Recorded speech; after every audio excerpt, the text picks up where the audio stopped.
Sveiki visi susirinkę į trečią mūsų laidą, trečią mūsų pokalbių laidą. Tai truputis pristatymo, ką mes čia veikiam, pasigėdom iš žiūrovų tokio pristatymo. Tai mes esam pokalbių laida apie verslą, apie verslo subtilybės, apie dvi medalio pusės, skaičių ir herbą. Ką tas verslas kainuoja, kaip tas verslas gimė ir kaip tas verslas atsirado Klaipėdoje ar Klaipėdos regione ar visoje Lietuvoje. Tai šiandien turime dar vieną svečią, įdomų žmogų, kuris yra turbūt vienas iš seniausių narių, 2 vaikų tėvą, Richardą. Sveikas atvykęs.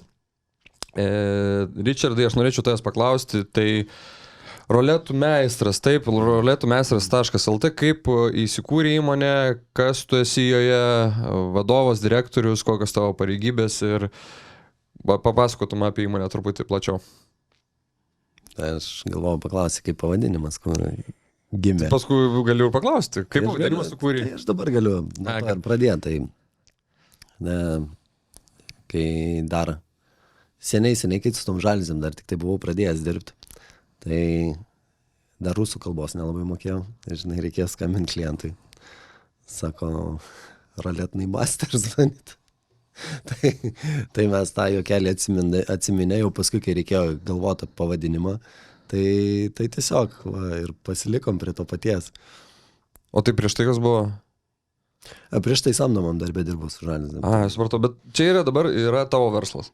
Čia yra mano verslas, čia pats sugalvojau, pats koncepciją pakeičiau, nes prieš tai, kai dirbau samdomu, tai turėjom saloną žalizių ir ten buvo tas saloninis modelis, o čia dabar daugiau internetinis modelis, kai viską žmogus gali išsirinkti, meistrą išsikviest, gal ir meistrą išsikviest, kurį, tai dabar šiek tiek kita ta koncepcija ir man atrodo, tokia... Geresnė? Kaip geresnė. Matai, laikai tai keičiasi ir anksčiau, kad buvo visos prekybos vykdavo tose tik tai fizinėse vietose. Ir jeigu tu negali tos parduotuvės kažkur turėti, tai tu praktiškai negali nieko ir prekiauti. Ar parduotuvę turėjai turėti, ar ten kokiam tai turgui vietą turėjai turėti, ir per amžius taip jau buvo. Tai tu prisitaikai tiesiog prie kaip besikeičiančios... Prisitaikiau prie besikeičiančios tos aplinkos ir buvo pirma mintis, kaip pasiūlyti klientui tą patį kokybišką produktą su mažesniais kaštais ir didelė dalis tų kaštų matydavau, kad nueina tiesiog tos parduotuvės išlaikymui, parduotuvės įrengimui, darbuotojų išlaikymui ir visai krūvai tokių nereikalingų tų vadinamų fiksuotų kaštų, tai kurie bet kokiu atveju dedasi prie tos gaminių savikainos tam standartiniam verslo modelį ir sudaro tikrai didelę dalį kainai, tai tiesiog tuos atmetus, sakykim, galim pasiūlyti tą produktą, tą patį gerą kokybišką produktą 20-30% pigiau negu kas dirbo tais senais per amžius buvusiais metodais. Tai išlošėm ir mes, išlošė ir klientas ir visi laimingi. Tai dabar, kiek aš suprantu, yra dvejopi roletų ir žalizių pardavimo būdai. Tai vienas, kai tu atvažiuoji tiesiogiai į parduotuvę, ta prasme, į fizinę vietą ir nusipirki, ir kitas, kur elektroniniu būdu tu užsakai, tai tu atstovauji tą kitą elektroninę versiją. Ar ir turit ir tą? Ne, mes parduotuvės neturim. Tai čia buvo toks irgi sąmoningas sprendimas, kad mes jos neturim ir kad mes jos ir neturėsim. Supratau. O tai kaip žmonės, tarkim, apie jūs sužino? Reikėtų žmonių paklausti, kaip sužino. Dabar didžioji dalis turbūt, kadangi jau dirbam rinkoje,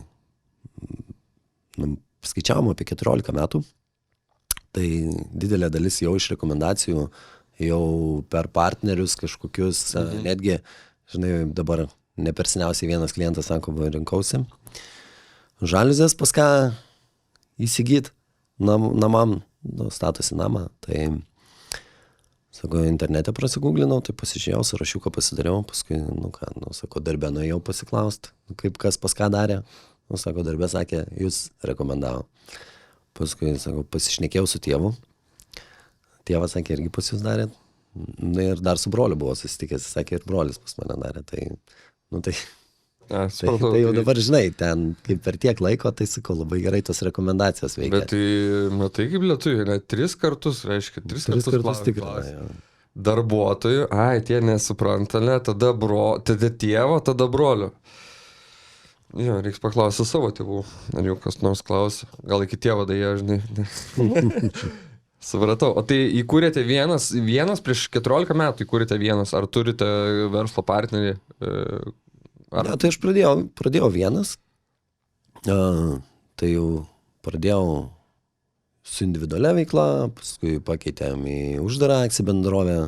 Tai dabar, nu, kaip ir pradėjau vienas, taip ir likau vienas iš esmės. Nu, turiu darbuotojų, bet iš esmės kaip savininkas, kaip akcininkas. O kiek tų darbuotojų yra? Kad mums suprasti, kiek ta įmonė yra dydžio. Ar dėl to darbuotojų skaičius priklauso įmonės dydis? Ne, nu matai, pavyzdžiui, mes daug tų paslaugų turim tokių išorinių. Ta žaliuzės, pavyzdžiui, montuojam, žaliuzės galim sumontuoti, į dieną buvo rekordas gal virš 100 vienetų. Tai čia vienas žmogus pas mane tiek prisuko per dieną. Tai va. Čia vienam name? Čia vienam name. Jo, čia sportininkų gatvėje, beje, 3 aukšto toksai. Supratau. Tai su montavimu pajėgumų užtenka. Aš pats dirbu kaip pardavėjas ir turiu dar vieną pardavėją, paskui samdom iš išorės, kas marketingą daro, kas reklamas daro. Draugas turi įmonę, kuris tas žaliuzes gamina, tai pagamina, gamybinis pajėgumas yra kažkur taip sezono metu ten 200-250 vienetų į dieną. Tai realiai jau man gamybai nereikia žmonių turėti, tai mes tik tai, nu, kaip dirbam kaip partneriai, tai mes gaunam jau supakuotą, paruoštą produkciją, kuri gali jau tiesiai važiuoti į objektą, ten jau visas komplektukas sudėtas. Tai mes, na... O tai jūs matuojat, įsivaizduoju, kad aš esu atėjęs pas tavęs ir noriu žaliuzių, arba tau skambinu, nuo ko prasideda tas visas procesas? Ar aš pats įsimatuoju, jūs atvažiuojat? Ne, tai jeigu nori sužinot kainą, tai užtenka ten tiesiog preliminariai pasimatuoti stiklą, ar ne? O jeigu bet reikia žinoti, ko aš noriu, turbūt. Nu, kai nežinai jau ir ko nori, ir kaip nori, ir taip toliau, tai tiesiog paskambini ir sakai, kad nežinau. Nu, ir kaip daugelis ir daro, tada atvykstam į vietą su visais katalogais, su viskuo ir iš esmės jau tada ir davedam ir ko reikia, kas geriausiai atrodytų, dizaino patyrimus duodam, kaip derinti, kad gerai būtų ten spalviškai, visi kanonai, viskas. Tai viskas ten, po valandos laiko jau žinai ir ko nori, ir užsisakęs būni ko nori, ir avansą dažnai jau sumokėjęs. Gerai, tai sumokėjai avansą ir nuo avanso sumokėjimo per kiek laiko? Tai priklausomai nuo produkto. Nebespigina saulė. Gali, jau jeigu yra skubu ekstra, tai gali būti ir porą dienų. Standartinis tas terminas yra ten savaitė, 2 savaitės populiariausiam produktam. Ir tai yra kažkokių ekskliuzyvų, kur gali būti, kad reikia palaukti ir mėnesį, ir kelias. Supratau. Kalbant apie patarimus, sakai, kad nuvažiuojat, patarėt žmogui, o galėtum, Vytenis klausė praeitas mūsų pašnekovas, klausė, kokį patarimą duotum žmogui, tiesiog, nežinau, išeiti lauką pasitepus kremu nuo saulės, nežinau, iš tavo verslo pusės. Tarkim, nedaryti, išsikviesti meistrą, nesimatuot pačiam, nežinau. Koks patarimas būtų iš tavo verslo pusės? Matai, viena iš tokių tų vizijos dalių, dėl ko mes darom ir kaip mes norim, kad būtų padaryta, ar ne? Tai mes norėtume tam klientui patart, kad problemą jis dažniausiai žino.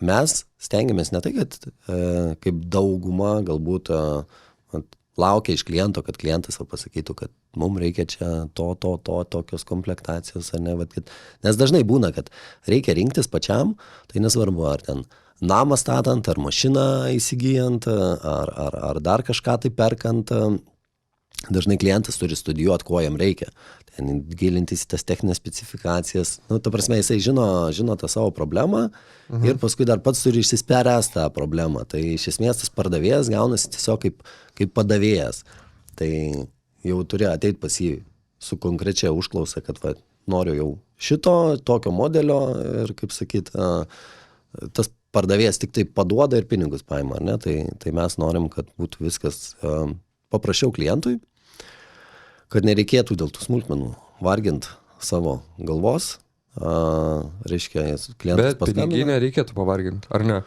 Ne, matai, mes šiaip, tai mes, sakykim, duodam netgi tą vat, ekstra dar, kad mes už klientą galim jam padėti išsirinkti per tą valandą laiko, ten gan smagiai tą laiką praleidžiam, sakykim, kur, žinai, kai pats renkiesi, tai dažniausiai būna išsirinkti produktų, tai didelis galvos skausmas, ten ir internete nartyt kažkur ten reikia ir draugų klausti ir dar kažkokius forumus gal ten, žinai, skaitinėt.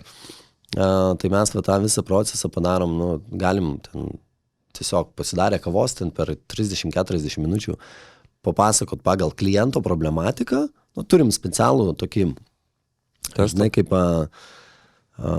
kaip skriptą, ar ne, va, tokį kaip algoritmą. Tai tiesiog patys užmiršau. Gerai, kad pasirūpinau, įpyliau.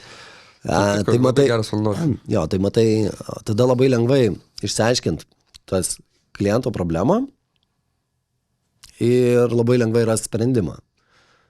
Tai klientas susitaupo realiai kokią 3 naktis ir 20 reikalingų skambučių. Mažiausiai, kokias 3 naktis ir mes skaičiavom lygiai tą patį, tą vadinamą touch time, kur standartiniam tam aptarnavimo procese, sakykim, kad atsirastų žaliuzės ant lango, reikia, tarkim, 3 kokių valandų laiko, nes ten valandą klientas, kad nuėjęs į saloną kažką tai varto, valandą kad pas jį matuoja, ten dar kažką daro ir dar valandą skaičiuojam, kad tokie administraciniai dalykai, ten tos dokumentus pasirašyti, sutartis kažkokias, avansą pervest, gal kelionė ten, tai realiai mes, sakykim taip, nuo pusvalandžio iki valandos užtrukdami viską tą padarom, nes ir mokėjimus turim automatizuotus, ten galima kortelę atsiskaitinėti, sąskaitą galim iš telefono parašyti vietoje objektą, neišvažiavę nu tai realiai jau išvažiuojant iš objekto gali būti ir sąskaita parašyta, ir avansas pravestas, ir, nu, tai prasme, visi reikalai sutvarkyti ir visi jau ten tie klientai savo grįžta darbus dirbti. Okay. Tai, ir realiai gauna tą visą paketą, tą visą patogumą gauna, pigiau negu kad, sakykim, tuo senuoju metodu eidami kažkur ieškot po salonus, po parduotuvės. Supratau. Atvažiavot, padarėt. Ir išvažiavot. Jo, mes, žinai, rekordas buvo per dieną, kad nuo 0 sutarėm, praktiškai apie 10 namų per vieną dieną. Nuo 0 iki to, kad jau aišku, ką daryti ir apmokėjimas yra. Čia mano asmeninis. 10 skirtingų namų ar... 10 skirtingų namų. Supratau. Pas 10 skirtingų klientų. Gerai. Grįžau ten gal 10. Pradėjai kalbėti apie rekordus, o koks tau įsiminė projektas ar koks įsiminė klientas galbūt, kuris, tą klientą prisiminsiu, arba tą projektą žinosiu kaip etaloną arba kažkokį standartą. Arba kaip tik kažkokią nesėkmė vyrau, ten išsimatavai 10 namų, bet tas užsakymas taip ir neįvirto į tikrovę, ar tai nebuvo įgyventas. Kas dabar sukasi galvoja tau? Žinai, sakai, kaip nebuvo įgyvendintas, tai labai džiugu, kad turim labai gerą konversiją. Tai dažniausiai retas, kuris atkrinta. Tai kiek, iš 10, kiek įvykdot? 8? Bent 9. O, labai gera konversija. Jo, tai daugiau tos sėkmės istorijos negu nesėkmės istorijos turbūt įsimena. O tų objektų tikrai yra fainų ir ne vienas, ir netgi toj pačioj Klaipėdoj, kur esam kabinę žaliuzės ir Vakarų laivų gamykloje portaliniuose ekranuose ten tokiais, ten, žinai, užsilipti į tą ekraną aukštai, kinkos dreba. Ir loftų tokių buvę ten per 2 aukštus didžiulių tokių. Ne, jau čia ne krane. Ai, ne, bet krane, kad kranistų nešviestų. Kad kranistų nešviestų ir ten tokios senos, to naujo tipo kabinos jau su integruotom žaliuzėm yra, o senom niekas negali padaryti. Tai viena iš mūsų tokių stiprybių, tai irgi yra ta, kad per tą laiką labai gerai... Nestandartas turbūt. Jo, aš techniškai labai gerai suprantu tos produktus ir ką galima padaryti, kooperuojantis tada su gamyba, kad galima tuos nestandartinius tokius, kur gal tas langas jis neįs kvadratinis, neįs apvalus, neįs dar kažkoks, bet galima pritaikyti ir Krane, o tiesa, kad, tu žinosi, ar tiesa, kad daug kraniščių yra moterų? Nes aš žinau, kad, tarkime, gamyklose labai daug kraniščių yra vien moteris. Gal dėl to, kad... Šiaip mes irgi ten tik moteris sutikom tuose ekranuose. Aš sakau, nežinau, čia reikėtų paklausti, gal kažką iš VMG VMG. Karų laivų gamykla, VLG aš jas maišau. Aš manau, kad jos labai kruopščios ir preciziškos. Atsakai vyras, neidži gerai, bam, konteinerį. Tu dažniausiai kitaip būna, gerai puščia, sakant. Nes tie video, kurie yra, feilai ir nesėkmės, tai, moterų mažai yra. Statybininkai ar ten darbininkai, tai nėra. Gal dėl to. Gerai, tai kranistės. Tai dabar kranistės yra neįdegusios, kaip pasakyti, viskas gerai. Aš tikiuosi. Tikiuosi, super. Aš tikiuosi. Koks, net nebūčiau pagalvojęs, kad galima ten įdėti. O mašinoje galima įdėti? Automobilyje? Galima. Visur. Tai šiaip visur galima, žinai. Visur galima, tik tai kas gausis, ar reikia. Geras. Tai dabar kitas klausimas yra iš...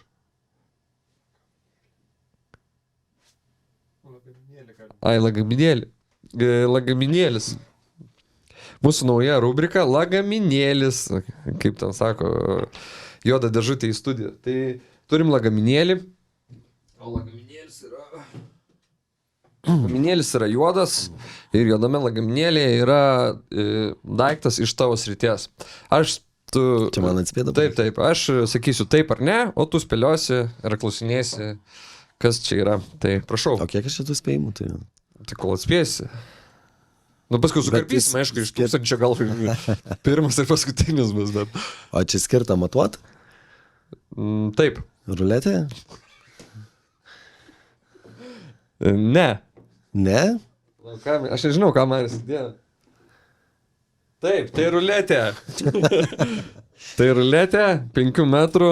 Nesakysim pavadinimo, labai geras. Dažnai naudoju ruletę. Šiaip žinau, kiekvieną dieną. Ten klientai dar kartais sako, taigi žinokit, vyrai yra jau lazeriai. Sakau, lazeriai taip tiksliai nematuoja. Lazeriai tiksliai nematuoja? Matai, ten reikia nuo specifinių vietų labai matuoti. Ir ten, milimetrus tas reikia dar pamatuoti, reikia su to taškiuku labai jau ten specifiškai pataikyti. Tai su ruletė yra daug lengviau ir daug tiksliau. Tai turbūt, jeigu norite išsimatuoti, reikia matuoti, kad matuotų profesionalas. Tai geriau būtų, kad matuotų profesionalas. Tai sutaupysit ne kelis ar keliasdešimt eurų. Toliau klausimas iš Vaido. Žinai Vaidą? Vaidas iš Bienai, atvedė tave į Bienai. Ne, tu jį atvedė į Bienai. Tai šito Vaido. Tai klausimas iš jo yra toks. Kodėl plyšta plisės?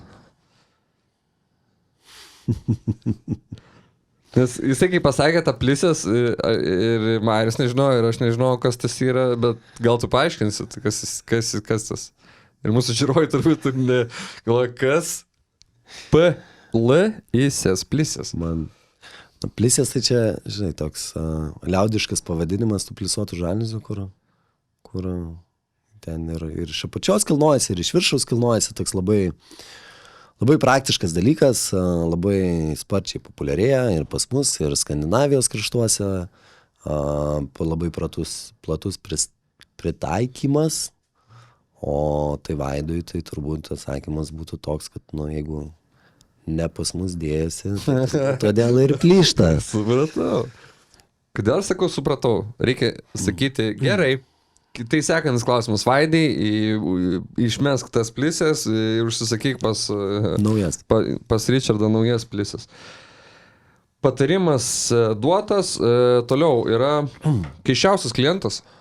Gal yra koks keistas klientas buvęs, kur matai jo skambutis ir galvoji, nenoriu, bet jisai geras. Ar ne? Ar buvo toksai, ar ne?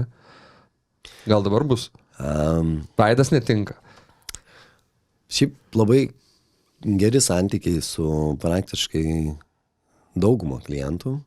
Ir irgi atsimenam tie įsimintiniausi ir yra turbūt irgi tie gerieji klientai ir gerieji pavyzdžiai.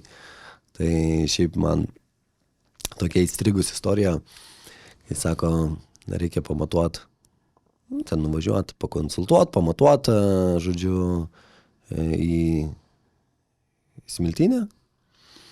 Ir sako, atvažiuos ūkvedys, kartu ten persikelsit. Jau paskui skambina tas ūkvedys. Sako, tai jau aš čia, sakau, su kokia mašina. Sako, ieškok Lexuso su vardiniais numeriais. Tai čia ūkvedys su Lexuso su vardiniais numeriais. Tai gali įsivaizduoti, kaip jau ten toliau viskas dėstėsi. Tai gal čia buvo toksai, šiaip tikrai ir objektas įspūdingas, ir klientas įspūdingas, ir namai įspūdingi, ir tikrai verta čia Smiltyliai? Galiu spėlioti, ar pačioj Smiltyliai, ar visoje Neringoj? Visoje Neringoj. Jo. Bet ten, žinai, taip atvažiuojam su to Lexusu ir tokie seni tokie mediniai varteliai, žinai, ten iš lauko pusės atrodo nieko, kaip sakyt, pultelį paspaudė, tie mediniai varteliai su automatika pasirodo ir paskui jau atsiveria viskas, žinai, kaip jau ten. O Ūkvedys su Lexusu vardiniu. Jo. Labai fainiai. Tai tas klientas turbūt, ne keiščiausias, gal įdomiausias buvo klientas. Taip. Jo, žinai, mums daugiau gal tie patys objektai yra įdomesni, tai ten iš techninės pusės, iš išpildymo tos pusės, bet ir klientas fainas. Gerai. Toliau keliaujam prie, kadangi mūsų yra skaičius ir herbas, podcast'o logotipas ir tema, mesim monetą. Tai skaičius yra tiesos klausimas, jeigu iškris skaičius, o herbas yra šitas hipotetinis klausimas. Tai ką tu renkės? Skaičius ar herbas? Tai vis tiek neiškris, ką aš pasirinksiu. Sakyk. Tai herbas. Taip. Oi, buvo herbas. Opa. Sakiau, kad buvo herbas.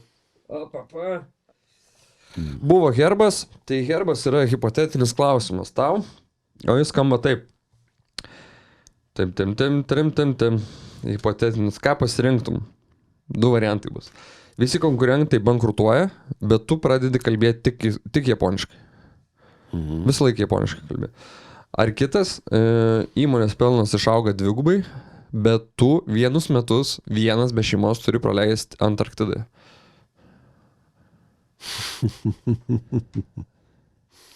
Žinai, man panašus metai buvo turbūt tie... Nihau! Ar nihau, tai yra, nežinau, palauk, kinietiškai. Tie COVID metai ir aš turbūt tą nedidelis skirtumas nuo to, ar aš būčiau buvęs Antarktidoje, ar aš būčiau buvęs tiesiog, kaip ir buvau Klaipėdoje. Tai... Klaipėda ir Antarktida, ar yra sulyginti? Gal biški šalčiau ten toje Antarktidoje, jo. Tik man, žinai, kaip pasakei, kad Antarktidoje tai be šeimos ir vienas, tai man gal užsifiksavo daugiau tas be šeimos ir vienas. Tai per antrą COVID buvo tikrai jau vasara tokia, kad realiai į darbą išeidavau gal 6 ryto ir pareidavau ten 11-12 vakaro. Ir, žinai, Bet jeigu tu Išeini, būtum išvažiavęs, gal būtum supranti- greičiau važinėjęs. Bet supranti. Ar ne? Ar tu išeidavai tik į mašinas? Ne, bet matai. Na, aš suprantu. Matai dalykas tas, kad aš išeidavau, kai visi jau dar miegodavo ir grįždavau, kai jau miegodavo. Tai gavosi man, vasarą tai tikrai buvo, kad aš ten gal buvau šeimyną susitikęs vos kelis kartus. Tai praktiškai galima Tai lovai sėdavais. Bet matai, tai verslas ir išaugo stipriai ir pelnas išaugo stipriai tais metais ir Tai čia ne hipotetinis, čia buvo, čia tiesiog, taip ir buvo. Tai taip ir buvo, tiesiog, kad biški šilčiau buvo. Biškai šilčiau. Truputį šilčiau. Bet metai įtempti buvo. Truputį šilčiau Klaipėdai, aš manau, yra negu Antarktidai. Tarp kito, jeigu žiūrit mus iš Antarktidos, tai mes Klaipėdai irgi čia šalam. Tai va. Bet žinok, nekartočiau, ta prasme, dabar jau antrą variantą rinkčiausi su toje. Su japoniška kalba. Gerai. Tai toliau nemesim monetos ir neklausim tiesos klausimo. Pradėjai, kad sakei, kad 6 valandą keldavaisi vasarą ir išvažiuodavai 6, tai keldavais dar anksčiau, pradėdavai darbus. Mūsų BNI Memelio susitikimai vyksta be 15:07. Irgi mūsų toksai šūkis yra, kad kol kiti miega, mes darom verslus. Tai BNI Memelis, ką tavo gyvenime reiškia, kokią vietą jisai užima, tu keliesi, kadangi keliesi irgi panašiai, tai turbūt, kad nėra skirtumo tavo atsikelti. Tada, žinai, aš tada būdavo, kad galėdavau ilgiau pamiegoti, kai būdavo tiesiog. Į Memelį, kai reikdavo. Supratau, nes visi sako, kad o kaip anksti čia, bet realiai tai nėra, tai mes pradėjom darbus ir... Su ko lyginsim? Tai kas BNI Memelis, ką tavo gyvenime užima kokią vietą? Žinai, praktiškai didelė jau gyvenimo tame savarankiškame versle dalis buvo būtent su BNI Memeliu, kadangi aš ten nuo pat pradžių narys. Tai kiek nuo pat pradžių? Tai kiek, 7 metai? 7 metai. Tai va, tai jau ir dukra užaugs spėjo, ir į mokyklą pradėjo. Nes taip sutapo, ir pirmas vaikas, ir Memelis. Tai dabar labai gerai pasimatuoti, iš karto pasižiūrė į dukrą vyresnėlį ir matai, kad jau seniai ten. Tarp kitko, mano dukra yra 2 metai. Tai va, pavyzdys. Ir starto, ne? Tai reikia klausti, kas šiais metais susilaukia vaikų, stokit į Memelį ir tada bus atskaitos taškas. Kai vaikas auga, taip ir jūs versle augsit toli. Tai va, tai žinai, šiaip sunku objektyviai pamatuoti, kiek tas davė, bet iš tos nuojautos matuojant, tai atrodo, kad labai daug davė. Ir, žinai, kai sako, susirenka į verslo klubą, ten pinigų, ir skaičiuoja ten tos pinigus, taip jau, jeigu į svečius atėjęs, atrodo, kad pagrindinis dalykas, skaičiuoja tos pinigus. Bet man pagrindinis dalykas, kurį davė, tai turbūt, kad tarp sėkmingų žmonių būnant, tarp didesnių verslų būnant, buvo proga iš jų pasimokyti, pasitempt, supanašėt, mąstymą daug pakeitė į tą verslininko mąstymą, nes, vis tiek, žinai, tas verslas, ypač tas smulkus, kai prasideda, jisai dažniausiai būna, kaip amatas. Ten buvai kažkur geras pardavėjas, ar ten geras montuotojas, ar ten geras, nežinau, kažkokios kitos srities specialistas. Ir pradėjai tiesiog dirbti, o kaip liaudiškai sako, ant savęs. Tai kad pradėjai dirbti ant savęs, tai dar, netampi iš to verslininko. O kad taptum, tai turi bent jau bendrauti su verslininkais. Kaip ten, kažkas ten sako, kad ten, jeigu 4 tavo draugai ten milijonieriai, tai būsi 5. Jeigu 4 draugai bankrutavę, tai būsi irgi 5 bankrutavęs. Tai man atrodo, pagrindinė ta nauda vis dėlto yra tarp to, su kokiais tu žmonėm būni, su kokiais tu žmonėm bendrauji ir kokiu tu žmogum tampi ten būdamas. Jeigu tu pasiemi, tai... jeigu tu pasiemi, tai Richardas buvo ne vienus metus koordinatorius, ne mentorystės, o Edukacijos koordinatorius, taip. Paskutinius 3 metus, tai daug edukacijų ir aš pats esu girdėjęs, tai tos edukacijos tikrai buvo paremtos turbūt ir tom patirtim, bendraujant su tais versliais žmonėm ir pats turbūt matėsi, kaip auga ir tavo verslas, ar ne, būnant su jais, tai BNI tikrai prideda BNI pati struktūra, BNI Memelis turbūt irgi išskirtinis turbūt klubas, nes mes renkamės anksčiausiai už visus, kol kiti miega. Tai aš noriu tau padėkoti už pokalbį ir dar norėčiau paklausti vieno dalyko, kadangi mes komentaruose taip pat žiūrovai gali parašyti klausimus arba pageidavimus, apie ką mes galėtume pakalbėti su kitais mūsų laidos dalyviais, o aš tau norėčiau paklausti klausimą, tavęs ar paprašyti užduoti klausimą sekančiam mūsų dalyviui, tarkim iš verslo pusės, ką tu norėtum sužinoti, tarkim iš sekančio mūsų pašnekovo.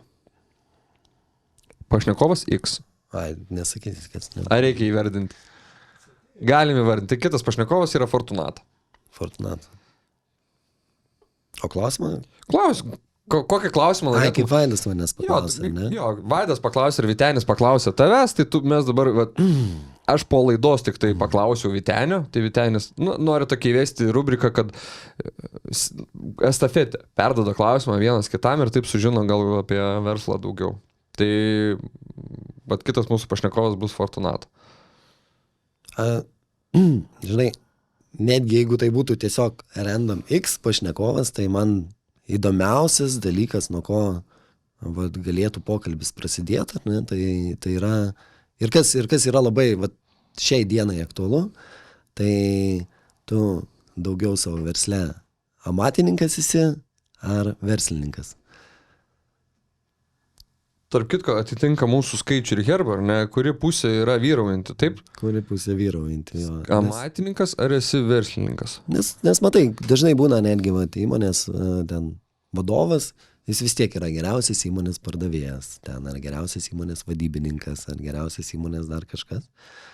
Ir tai labai sunku perlipti į tą kitą pusę, kai jau tu nebesikeši į tuos operacinius reikalus, kai tu, su plėtra dirbi, su vizija dirbi ir vašnekėjom apie tą patį Memel klubą.